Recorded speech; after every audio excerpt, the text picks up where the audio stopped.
Hello, welcome to Foreign Policy Focus. This is episode 193, and I am the show's host, Kyle. On this episode, I'm going to be taking a tour of the American Empire, touching on kind of what America's role is in all the conflicts around the world that we're involved in, whether that's arming and supplying people or conducting shows of force or actual hot wars. Just kind of want to run down the list of all the different things that the U.S. is doing here. Usually on shows I do, a little bit more of a detailed look at one individual or a few individual conflicts and recent events going on with them. But I just want to kind of generalize all the different things the United States is doing with our interventionist foreign policy, which is very, very expansive at this point. So foreignpolicyfocus.libsyn.com and libertarianinstitute.org. All right, I'm going to do my best to go east to west here, and that means we will be starting with North Korea. Of course, the situation created in Korea post-World War II and Japanese colonization leads to a war breaking out on the peninsula, and the United States taking the side of South Korea, and then communist countries fighting for the North. This eventually leads to an armistice and a split along the DMZ. Years go by before the Clinton administration is able to reach the agreed framework with North Korea. This agreement was supposed to ease tensions between the two countries. You also had the Sunshine Policy going on between North and South Korea at this point. However, that's all ruined once the Bush administration comes into power and John Bolton and Dick Cheney force the North Koreans out of the agreed framework and the Non-Proliferation Treaty, and by 2006 you have North Korea carrying out a successful nuclear weapons test. Trump's rhetoric on North Korea has swayed between being willing to talk to Kim Jong-un and giving him some compliments to promising fire and fury raining down on North Korea. It now seems that the Trump administration is at least not going to get too much in the way of the Koreans making peace. In October of 2017, you have Moon Jae-in winning the presidential election in South Korea and pretty much doing everything he can since that time to ease tensions with North Korea. On New Year's Eve 2017, New Year's Day 2018, we have Kim Jong-un offering an olive branch from the North Korean side saying that he would like to participate in the South Korean Winter Olympics. Olympics go well, tensions continue to thaw, and now we have a planned summit between Donald Trump and Kim Jong-un that's going to happen June 12th in Singapore. So yes, now we're under a month between now and when that summit will happen, and hopefully John Bolton doesn't ruin it between now and then. We should be pretty optimistic about this. We're seeing positive things, and between now and then, we're also going to have North Korea destroy their nuclear weapons testing site. This will occur either between May 23rd and May 25th, so it's a good 10 days from now, so it gives us something to look forward to, and then it's pretty close to the summit as well. Hopefully the Koreans will be able to continue to pump out positive news between now and June 12th. I think we all know that our president's attention span is a little short, and while right now he seems convinced that this is only going to be good for him, of course, Moon Jae-in is, buttering up Trump by saying that Trump deserves the Nobel Peace Prize and has congratulated and really endorsed the actions of Donald Trump along the way, and really, I think, helped bring Donald Trump along with this. I don't know if you had a South Korean leader who was like, well, I really like to see the Americans doing more, or saying that it's mostly a Korean thing. Then you could have the Americans ruining the deal. And so I think we've been very lucky and very happy to see that Trump hasn't done that so far. In more good news, we have Secretary of State Mike Pompeo saying that if the North Koreans agree to give up their nuclear weapons, then the United States could help their economy. Of course, I'm not for foreign aid. However, if this foreign aid means peace on the Korean Peninsula, then, the United States taxpayers will be saving a lot of money by paying for peace rather than paying for the war and hostilities that were ongoing there. So this is kind of where we sit today. You have the DMZ there, and it's still a very armed area of the world. You still have tens of thousands of U.S. troops in South Korea. You have the U.S. aircraft carrier stationed at Okinawa and bombers ready to go at all time to launch a strike against North Korea should the United States decide to go that route. However, it seems that the people on the Korean Peninsula really all want to get along with each other.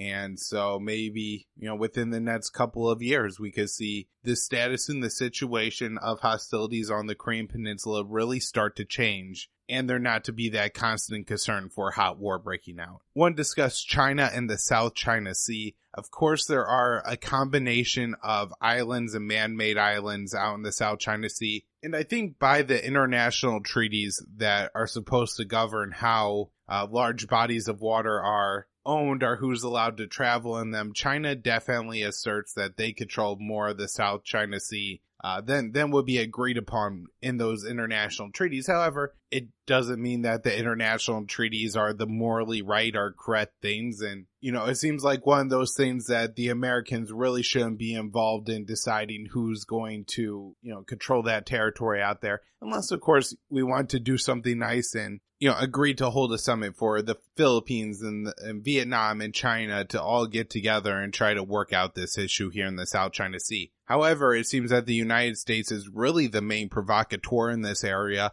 We flew, I believe, the B-2 Stratoforces, which are nuclear-capable bombers, over the South China Sea pretty recently, of course, flanked by F-16s. We sail our battleships around that region and shows of force to the Chinese and claiming to, be enforcing rights of navigation or whatever by sailing our military ships in that region. Of course, this has resulted in some lost troops for the Americans. You had the USS McCain and the Fitzgerald and a couple other ships either run aground or crash into other ships. And so just because there's not bullets or bombs being dropped doesn't mean that these operations are not without both American losses and losses to civilians on the other side, just like any other war or military operation. It's also, I'm sure, cost the Americans a substantial amount of money to constantly operate these ships in this area. Of course, there's economic tensions with China, but for today, we'll just stick with the military stuff. Generally speaking about Southeast Asia, there's not a whole lot of constant military involvement. There's military troops in the region, certainly, but it seems that they do some more training stuff and they're there to help,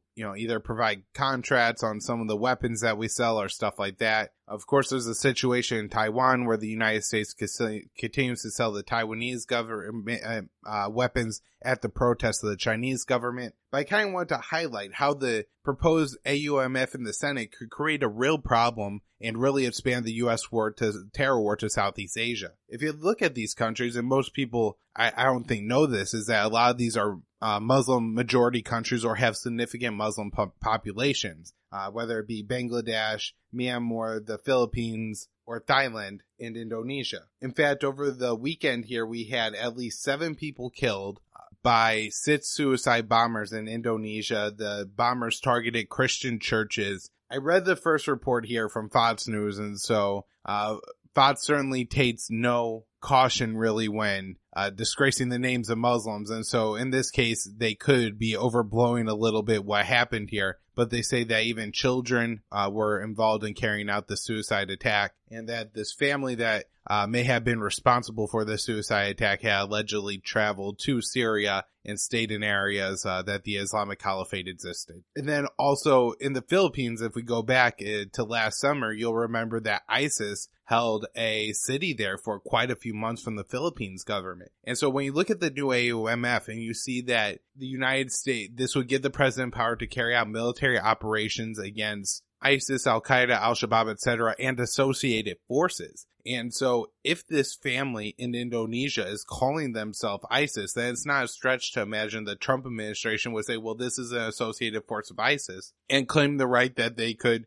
carry out a strike or some kind of military operation against this group. Likewise, in the Philippines with ISIS, or this group, which was a group of Muslim fighters led by a family who pledged allegiance to ISIS and maybe got some support for ISIS, well, could the United States then start carrying out drone strikes against that city? It seems that under this AUMF, they absolutely could. You also have some extremist type groups in countries like Myanmar, where of course you had the Rohingya crisis pretty recently. The Buddhist government of Myanmar has a military kind of control of part of the government there. And it seems that the civilian part of the government is helping to cover for the crimes of the military portion of that government when they drove tens, if not hundreds of thousands of Muslim ethnic minority of Myanmar known as the Rohingya into Bangladesh, killing possibly up to 6,000 along the way and completely burning down and destroying villages. They even attempted to create some propaganda videos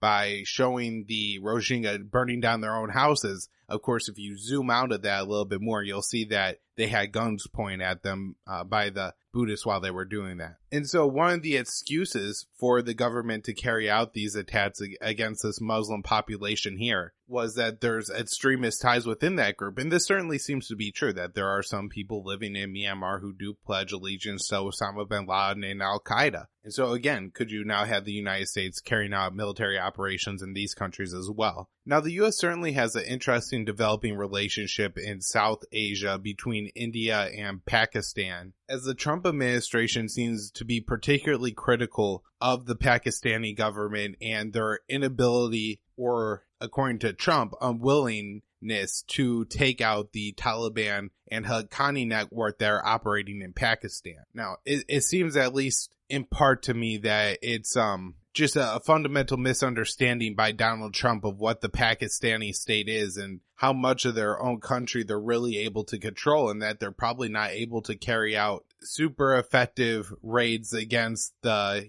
minority, or I think plurality Pashtun population of Pakistan. And you can also remember what happened under the Obama administration when we waged a war against the Tariqi Taliban, a drone war against the Tariqi Taliban alongside the Pakistani military and this was aimed at taking out terrorists. Of course, then they fled into Afghanistan and then became Islamic State Khorasan, which is ISIS-K, the Afghani affiliate group there. And so as the United States drifts away from Pakistan, they seem to at least be eyeing drifting towards India, possibly selling India some new missile systems. And there's, pretty serious tensions between those two countries in the Kashmir region where, soldiers die every year between either fighting in those countries or accidents caused by, the positions they take up in the Himalayas between those two countries. And it's a real dangerous situation, as these are both nuclear powers. Just another note about Pakistan and a developing story there is a U.S. diplomat. It's some kind of military colonel, ran over a citizen, ran a red light. You could find the video on Twitter.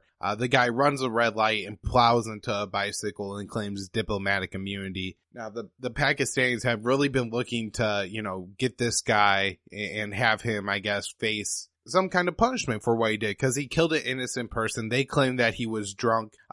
I don't know if he was drunk or not, but he was obviously negligent in this incident and ran a red light and killed somebody riding a bicycle. Now, I'm sure it's very important to the Pakistani people to see their government stand up and defend them and to say, absolutely not. You can't run over somebody in our country. Treat us like you would a squirrel that you ran over and just fly back home. And so the Pakistanis have prevented this man from leaving Pakistan, at least on a plane so far. It'll be interesting to see how this situation unfolds, especially with the, kind of heightened diplomatic tensions created by the Trump administration. Of course, if we, hop over the border of Pakistan into Afghanistan, we have the longest war in United States history still raging. General Votel recently said that the Taliban cannot achieve a military victory in Afghanistan. And so it's interesting, I guess, to know what Votel thinks that means. Like, what would a military victory look like for the Taliban? Would that mean just controlling the Pashtun majority areas of Afghanistan? In which case, maybe that is something that they could actually achieve militarily. But my guess is that Votel is looking at this in like kind of the typical Western imperialist standpoint as, the lines on the map drawn that represent Afghanistan. Yeah, it's probably pretty unlikely that the Taliban will control all of that. It's also important to remember that just because the Taliban can't win doesn't mean they're going to stop fighting. These people are from Afghanistan. The United States are in the Pashtun regions of Afghanistan. It's not the other way around. And so just because they can't win doesn't mean that they can't or won't fight. Now, the news coming out of Afghanistan for the American side isn't particularly good. It turns out that 11% of the Afghani military is gone from a year before. Their numbers are down by 11%. The U.S. government seems to be trying their best to kind of mask these numbers, the level of first Afghani troops, but also the level of American troops in Afghanistan. I saw somebody on Twitter ask who's, kind of writing good journalism right now on Afghanistan. I'll link to a couple of articles. One is by Andrew Cockburn, and it's in Harper's Magazine, and it kind of details what's going on in the Helmand province related to the opium trade. And then another person who's writing good articles right now is Mei Yong, who I wrote an interesting one recently just about, the violence in Kabul. The Taliban continue to control a large portion of the Pashtun areas of Afghanistan, and they have declared their 2018 spring offensive to have started, although I haven't noticed a particular uptick in violence, at least as, compared to before. However, it seemed like, through kind of 2017 through 2018, the Taliban fought through, kind of all year, not just the fighting season. And of course, maybe this was provoked by the Americans starting bombing campaigns against heroin facilities in Afghanistan starting in November there. I think the first strike killed a family, and so I'm sure this has provoked a lot of blowback. Now, it's hard to know exactly what the U.S. mission is in Afghanistan, but one of the things they say they're working on is to secure Kabul. Now, this is a major problem. As I've talked about in the show, the population of Kabul has increased from 500,000 to 5 million from the start of the war till now. And lately, it's really been a very terrible situation in that city where you have suicide bombers either from the Taliban side or from the ISIS side. That seems to be at least a weekly event. You have a pretty significant suicide bombing killing 10 or more people. That country is not secure. You had over 10 journalists killed in one attack very recently. Afghanistan's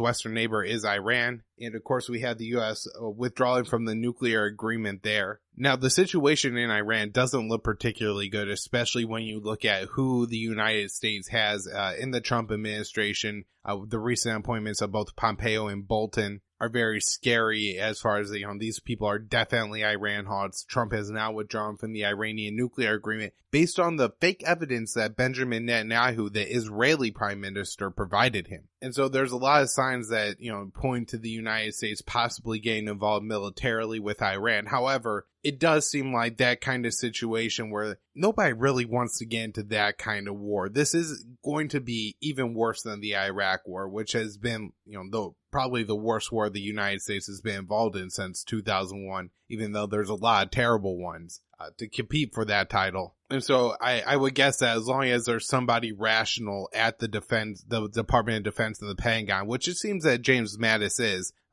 he doesn't, I'm hoping, want to pick a fight with Iran, which would certainly kill lots of people, including lots of Americans, unfortunately. And, I don't want our soldiers dying any more than anyone else does. Now, in Iraq, military operations do seem to be winding down a little bit. It seems that ISIS has been mostly cleared from that country, although that doesn't mean that just because the caliphate is gone doesn't mean that the ideology is. And I'm sure we'll still see plenty of cases of suicide bombers being carried out in regions of Pakistan. Kirkuk, Mosul, Baghdad would be the cities, I guess, you see that in most. It does seem that the Americans are going to stay even as we wind down our military occupation. Of course, I'm sure a lot of this has to do with what we're doing next door in Syria and occupying the eastern half of that country. Also, I'm sure I'll be talking about in the next couple weeks what happens in the outcome of the Iraqi elections that happened over the weekend. But I'm sure it will take a few days to really count all the votes and then understand what happened there. Syria, as I mentioned, the United States is occupying eastern Syria right now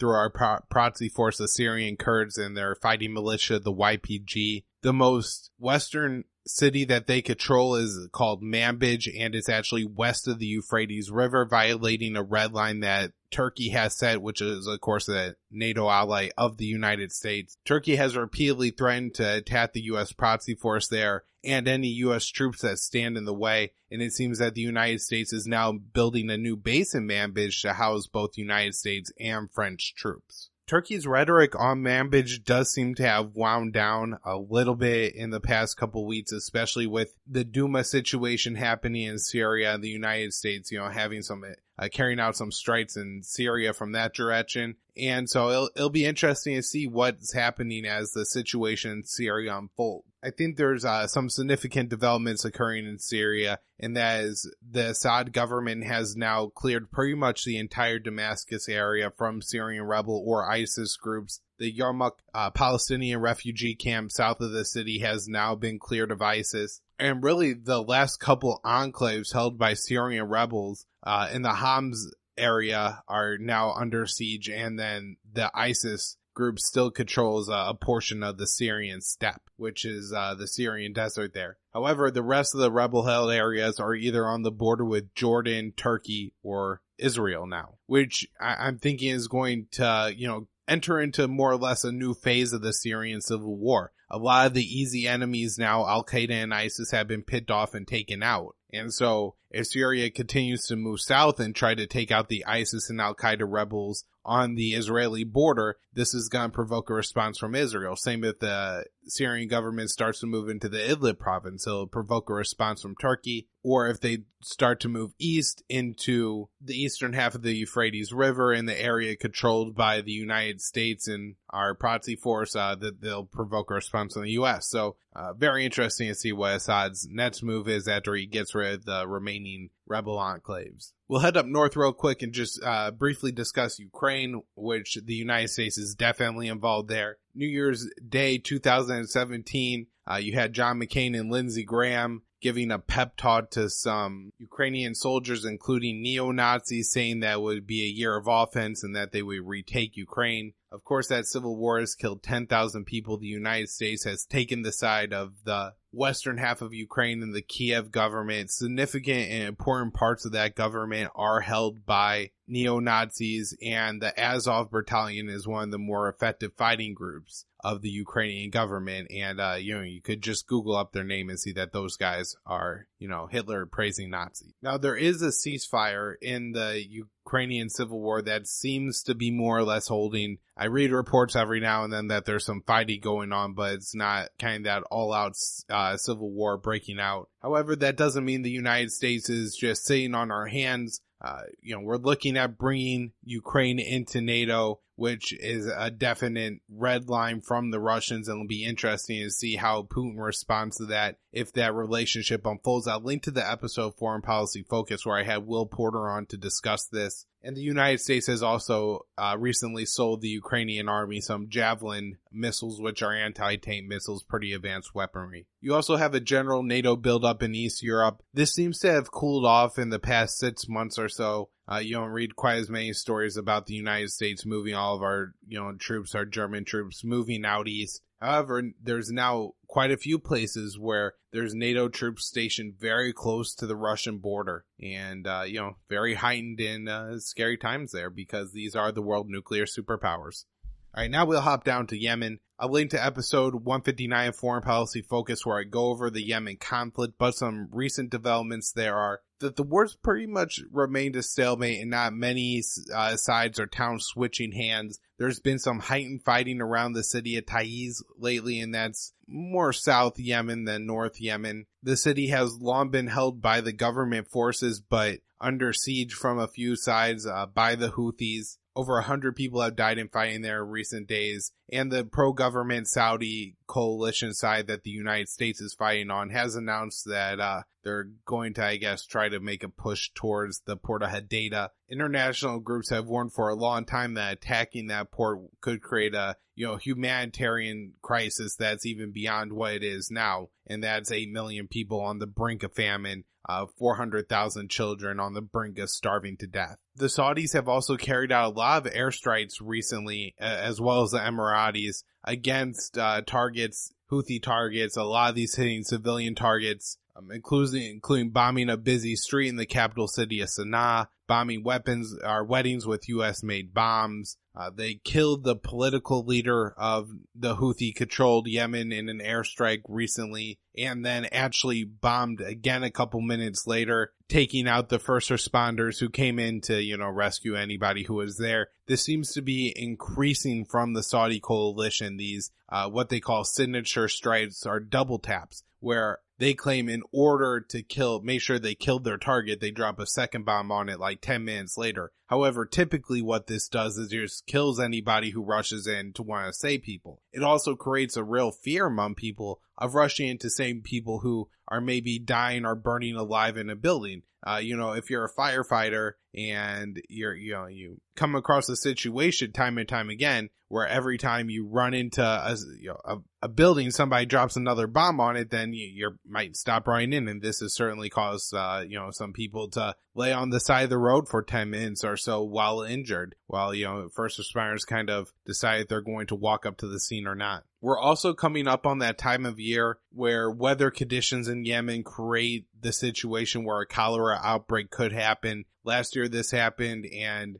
estimates of 1 million people could have contracted cholera during this time. And this is a real fear with everything else going wrong in Yemen, with people, maybe eating once every 2 days, 8 million people on the brink of famine, 400,000 children on the brink of starvation. The last thing you need is another cholera epidemic in a country where you can't get food, fuel, and chlorine in, and you desperately need it. Hopping across the Red Sea to Somalia, the United States continues to wage a war against Al-Shabaab. Al-Shabaab controls portions of southern Somalia, especially south of the capital city of Mogadishu. Something I like to draw attention to is that in October of 2017, the third biggest terrorist attack in history, the largest ever in Africa, occurred in the capital city of Mogadishu, where up to and possibly over 600 people were killed in a suicide car bombing. It's very likely that this attack occurred as blowback where United States Special Operations soldiers were involved in the execution of 8 civilians in a village. The United States is also constructing a new base in Somalia. This, seems to be suggesting that we're looking at expanding the war there as well. Of course, when Trump took office, he labeled parts of Somalia areas of active hostility, requiring less oversight from the military on carrying out strikes and operations there. In Egypt, the United States continues to ally itself with the military leadership of that country. General al-Sisi, I think he's a general, maybe he's a colonel or something. Anyways, the leader there, al-Sisi, recently won an election where he intimidated or killed everybody else off the ballot, yet the United States remains allied with him and are even encouraging Egypt to send troops possibly into eastern Syria to replace some U.S. troops. Egypt also is having some interesting problems with their neighbors right now, particularly Ethiopia and Sudan, as they look to construct dams on the Nile River that could really impact the livelihood of a lot of Egyptians. Moving over to Libya, we're getting close to the end here, guys. Fighting continues between the U.S.-backed government and militant groups in western Libya, and then you have the Haftar government that at least at one point was more or less allied with the Russians. I'm not quite sure where their alliances fall now, because the leader of that government, Haftar, recently received treatment in a Paris hospital, so that's a real head scratcher. This is a guy whose army is definitely accused of, and there's pretty good evidence that there's some war crimes going on there. Also, just the massive number of women and children who make it into Europe through Libya and report facing rape and sexual abuse, a lot of times at the hands of soldiers. I've read reports that ISIS controls a large portion of area in the Libyan desert, and the people there continue not to do well. Refugees try and move through slavery in Libya, lots of rape in Libya, lots of murder in Libya. The warfare is absolutely brutal. Recent attacks in Tripoli suggests that the U.S.-backed government and their armies don't have a lot of great control over that city. In fact, there were some UN and international visitors in Tripoli, and the airport was shelled while they were there. So if you go back to 2011 and Barack Obama and Hillary Clinton wage a war in Libya, taking the side of the terrorists, well, the terrorists needed a new war after the war in Libya was over and they had, stabbed Gaddafi to death. And they move into West Africa, and we have this new group, Al-Qaeda in the Islamic Maghreb. And this group has spread along with, ISIS affiliates or Boko Haram affiliates into countries like Nigeria, and Mali. French soldiers have died in Mali. U.S. Green Berets have died in Niger. And in fact, the victims, families of the victims of the ambush in Niger were told that the United States now has armed drones in Niger to defend our country there. And so the new AUMF would definitely expand the terror war into West Africa. And so, look at what I covered on today's show, just real quick. All the way from North Korea, kind of the tail end of the Asia, Africa, world island, all the way to the other end, in Mali and Niger. So the U.S. empire is very large, guys, and we're involved in a lot of conflicts all the way through it. I hope this rundown was helpful. As I said, most of these conflicts. I have episodes where I go into much greater detail on them, but on today's show, I really want to just do a rundown of everything to just show how expansive it is. All right, that's where I wrap up the show for today. foreignpolicyfocus.libyn.com, libertarianinstitute.org, immersionnews.com, YouTube and BitChute. The channel is Immersion News. On Facebook at Libertarian Union and Twitter at KYAAALE.